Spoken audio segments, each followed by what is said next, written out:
Would you like your MPAGD game to have a lives counter that ticks over like this? It's easy enough to do with a user routine. Here's the user routine that does that. All it does is it changes the address of the font. Here are some code examples to lose a life and to gain a life.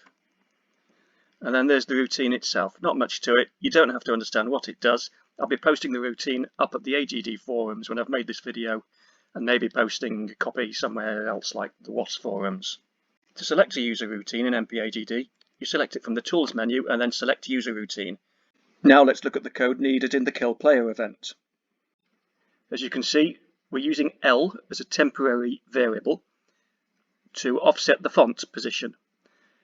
Each time we subtract 1 from L to move backwards through the font from one digit to the next, 1 byte at a time. Then we're calling the user routine with this parameter, this L as the argument.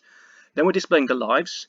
We're doing a short sound effect, then there's a delay, and then we continue with the loop until L has gone back full 8 pixels to the previous number.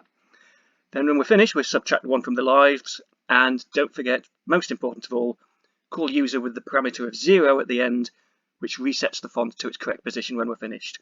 And that's all the code you need.